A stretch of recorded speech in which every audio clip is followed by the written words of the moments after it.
James Schwar.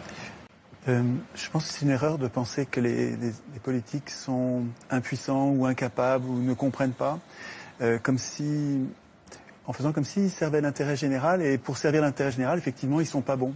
Si on renverse la perspective en comprenant que finalement ces gens-là servent les intérêts de ceux qui les ont fait élire, et qui sont les 1% les plus riches de la population, à ce moment-là, c'est pas du tout une catastrophe. Vous parlez de catastrophe, mais c'est une réussite formidable. Tout se passe comme prévu. La sécurité sociale est détricotée, le chômage se porte à merveille, ce qui permet de tenailler les salaires et d'avoir des bas salaires, donc des hauts profits. Donc tout se passe bien, en fait, du point de vue des 1% qui se gavent comme jamais.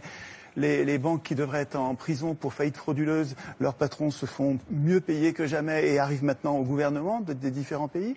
Je trouve que la situation est pas du tout catastrophique pour ceux qui financent les campagnes électorales des élus.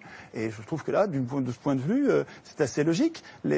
Hollande, il sert les intérêts de ceux qui l'ont fait élire en le faisant passer à la télé, dans les journaux. Et pourquoi une banque achète Libération? Pourquoi une banque achète Le Monde?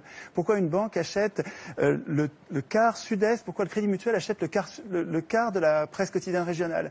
C'est pour gagner les élections. Et ensuite, les élus rendent des comptes à ceux qui les font élire. Le problème, c'est que nos élus ne doivent rien aux électeurs. Que vous votiez ou vous votiez pas, c'est pas vous, ce sera un autre. Ceux qui vont voter, c'est ceux qui regardent la télévision, qui sont pas politisés. Il faut qu'ils passent beaucoup à la télévision. Vous regardez les curseurs, c'est incroyable la similitude qu'il y a entre les courbes de passage à la télé et les résultats aux élections. Il suffit de monter les curseurs des challengers, vous les montez à 10, 15%, ça va donner l'impression de la pluralité. Et puis les deux partis qui ont la même politique de droite dure, qui s'appelle gauche et droite, mais en fait ils ont la même politique pour les industriels et les banquiers, les multinationales en fait. Mais vous les mettez au curseur plus haut et ils vont être élus l'un ou l'autre, en fait, peu importe, ils vont faire la même politique. Alors évidemment, les gens sont gentils, ils croient les candidats au moment des campagnes électorales, et c'est notre gentillesse qui fait la déception après. Mais enfin, après 200 ans d'échec du suffrage universel, qui permet aux riches d'acheter le pouvoir politique, depuis qu'ils écrivent les constitutions, ces gens-là ont mis en place un système, d'abord censitaire, là au moins c'était clair, et ensuite universel quand ils sont aperçus.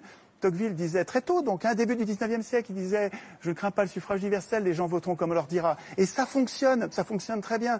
Donc, le fait de désigner des maîtres au lieu de voter des lois est une imposture politique. Nous ne sommes pas en démocratie. En démocratie, nous voterions nos lois. Nous-mêmes, un homme, une voix pour voter les lois, pas pour désigner des maîtres. Le fait de nous imposer de désigner des maîtres est une supercherie.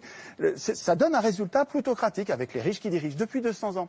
Alors aujourd'hui, on arrive dans une crise parce que le capitalisme n'arrive pas à verser suffisamment de salaire pour vendre leur camelote.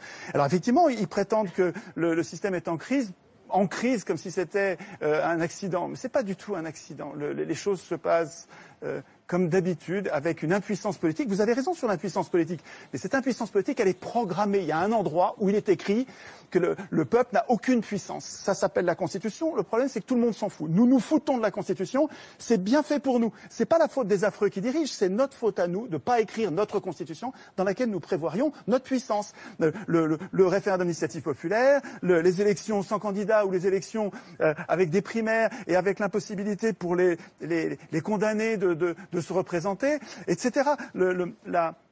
Notre impuissance tient à notre démission du processus constituant. Et tant qu'on bavarde sur ce que font les représentants politiques qui sont les représentants des riches, on passe à côté de la cause de nos problèmes. Donc il me semble qu'en recentrant la réflexion sur la cause de nos problèmes, on arrive à trouver des solutions.